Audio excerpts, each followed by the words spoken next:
Joseph-Louis Gay-Lussac foi um cientista francês que fez importantes contribuições para a ciência. Quando começou suas pesquisas em 1801, ele estava interessado em descobrir como os gases se expandem com o aumento da temperatura. Qual que é a relação entre o volume de um gás e a sua temperatura? Para investigar esse assunto, ele realizou alguns experimentos para medir a expansão de diferentes gases. Ele montou um sistema para coletar os gases que eram liberados de uma reação, e depois de coletar esses gases, ele fazia testes em diferentes temperaturas. Ele colocava esse balão cheio de gás em um banho de água a uma certa temperatura e abria a válvula do balão para liberar parte do gás que se expandiu, fechando logo em seguida. Depois ele colocava esse balão em um banho de água com gelo. E com essa diminuição de temperatura, o gás se contraía. Mas agora faltava um certo volume de gás ali, que havia escapado anteriormente. Para saber qual volume que escapou, Lussac colocava o balão em uma tigela de água e abria a válvula. A água entrava no balão para ocupar o volume do gás que havia escapado, e ele conseguia calcular quanto gás havia expandido. Ele fez esses experimentos para diferentes gases e para diferentes temperaturas, ele foi observando que, para uma determinada temperatura, o gás expandia um volume e que, dobrando essa temperatura, esse volume também dobrava. E o que Lussac viu foi que havia uma relação entre o volume de um gás e a temperatura em que o gás estava. Disso tudo, mais ou menos um ano depois, ele elaborou a lei de Charles Gay-Lussac, dizendo que, se uma amostra de gás é aquecida, mantendo-se a pressão constante, a amostra sofre um aumento de volume proporcional ao aumento da temperatura. Lussac continuou interessado no estudo dos gases, mas agora ele estava querendo investigar se a composição do ar atmosférico mudava com a altitude. Em 1804, essa ainda era uma pergunta que não tinha resposta definida. Mas para fazer essa investigação, ele precisava coletar amostras de ar em diferentes altitudes. Ele tinha que voar, e voar em 1804 só se for de balão. O balão tinha uma história recente nessa época. Por sorte, o balonismo tinha começado justo em Paris, onde Lussac vivia. Cerca de 21 anos antes, o primeiro balão de hidrogênio tinha levantado o voo. Era um balão pequeno e não tripulado, mas mesmo assim juntaram em um barril 250 kg de ácido sulfúrico e 500 kg de sucata de ferro para produzir hidrogênio o bastante para encher esse balão. O hidrogênio é produzido quando metais reagem com ácidos. O ferro reage com ácidos para liberar hidrogênio, e um sal, nesse caso, o sulfato ferroso. Essa é uma reação de oxirredução, em que o ferro é oxidado e perde 2 elétrons, e o hidrogênio é reduzido e ganha 2 elétrons. Um mês depois desse primeiro balão de hidrogênio, lançaram um tripulado, entre aspas. Colocaram uma ovelha, um pato e um galo no balão e lançaram para cima. Existia ainda uma dúvida se era seguro para as pessoas fazer um voo de balão. Então usaram os bichinhos de cobaia para investigar. O balão aterrissou e os bichos estavam traumatizados, mas bem, e disso concluíram que era seguro que uma pessoa voasse em um balão. E os balonistas não perderam tempo. 3 meses depois, Jacques Charles fez o primeiro voo tripulado de balão. Depois disso, o balonismo virou uma febre, um espetáculo. Subidas de balão juntavam uma multidão que queria ver de perto como funcionava esse negócio de voar. Daí, 21 anos depois, nós encontramos Lussac, que queria investigar se a composição do ar atmosférico varia com a altitude. Ele conseguiu financiamento para sua viagem de balão, mas não quis saber disso sozinho não. Chamou um amigo, Biot, para ir com ele. Sabe como é, se der certo é ótimo, mas se der errado, melhor ter um ombro amigo por perto. Lussac foi o primeiro a utilizar o balonismo para fins científicos, por assim dizer. O balão saiu de Paris e os dois fizeram um longo voo onde mediram o campo magnético da Terra, a temperatura, a umidade e pressão ao longo do caminho. O foco em fazer medidas foi tanto que esqueceram de coletar as amostras de ar. aquelas que eram o principal objetivo da coisa toda. Daí não teve jeito. Lussac teve que fazer um segundo voo de balão. Mas aqui ele já estava muito mais confiante. Voar de balão ele tinha tirado de letra.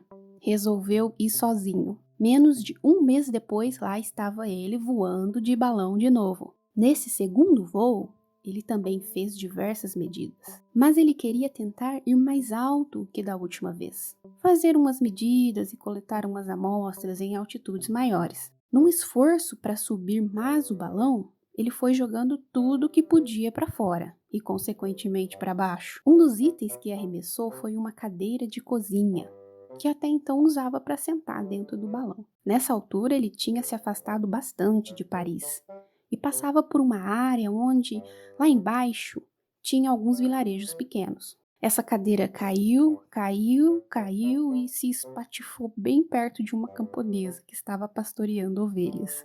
Foi um susto daquele, a moça gritou, as ovelhas baliram, o cachorro latiu. Tanto alvoroço atraiu um monte de gente que queria saber o que acontecia. Juntando os fatos, deduziram que uma cadeira tinha caído do céu, o que era meio absurdo, cadeiras não voavam. E a ideia de que uma pessoa jogou a cadeira era mais absurda ainda. Pessoas também não voavam. O que voava para esses camponeses eram os pássaros, e eles não sentavam em cadeiras. Em meio ao alvoroço, chamaram o padre para explicar o acontecido. E o padre foi categórico. A cadeira só pode ter caído do reino celeste. Essa hipótese parecia muito boa. O único problema era explicar como as cadeiras celestiais poderiam ser de tão baixa qualidade, tão surradas, já que no céu não existia pobreza. Apesar de causar toda essa confusão, Lúcia conseguiu ganhar mais altitude e alcançou 7.016 metros. Um recorde que duraria 50 anos. Com suas amostras de ar, Lúcia voltou para Paris e foi encontrar Humboldt. Eles fizeram uma parceria para analisar a composição do ar atmosférico, para analisar quanto oxigênio ou nitrogênio havia em cada uma das amostras. Eles utilizavam um eudiômetro. O modelo que eles utilizavam foi desenvolvido por Alessandro Volta e por isso era chamado de eudiômetro Volta. O eudiômetro funcionava assim: o ar a ser analisado era introduzido na parte inferior do eudiômetro, que tinha uma cápsula de vidro. Junto com esse ar, também era introduzido um certo volume de oxigênio. Na parte superior, um tubo graduado era removido e enchido de água, depois invertido dentro de uma tigela, que também ficava na parte superior.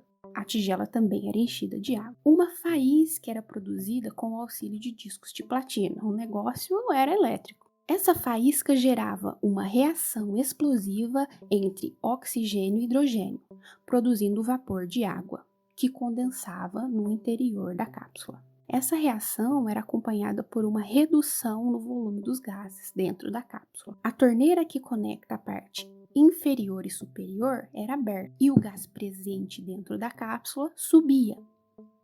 Daí era possível fazer uma leitura da diminuição do volume de gás após a ignição da mistura de ar. Durante a calibração do equipamento, quando eles investigaram reações entre oxigênio e hidrogênio, observaram que 2 volumes de hidrogênio reagiam com 1 volume de oxigênio. Essa é uma reação de combustão que libera energia e produz água, mas reagindo nitrogênio e oxigênio, eles perceberam que eles se combinavam em diferentes proporções para produzir diferentes compostos. Reagiam 2 volumes de nitrogênio e 1 de oxigênio para produzir óxido nitroso, ou 1 volume de nitrogênio e 1 volume de oxigênio para produzir óxido nítrico, ou ainda 1 volume de nitrogênio e 2 volumes de oxigênio para produzir dióxido de nitrogênio. Aí a coisa complicou, porque naquela época, entre 1805 e 1808, havia uma teoria que dizia que os átomos semelhantes não combinavam entre si, mas estes resultados indicavam o contrário.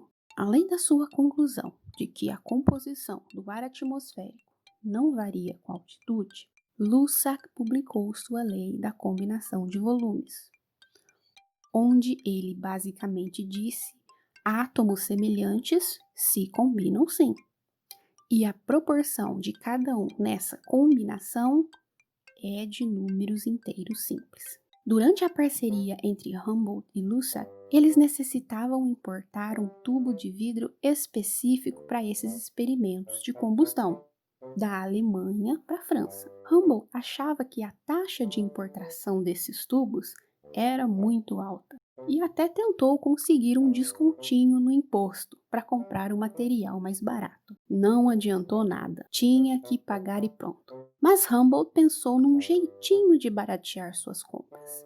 Ele falou com o fabricante dos tubos para unir dois deles formando um tubo só e que despachasse o tubo como ar alemão. Quando chegaram esses tubos na aduana, ninguém sabia como taxar o produto. Não havia uma taxa de importação para ar, por isso deixaram o produto entrar livre de taxas. E Humboldt riu por último com seus tubos livre de imposto.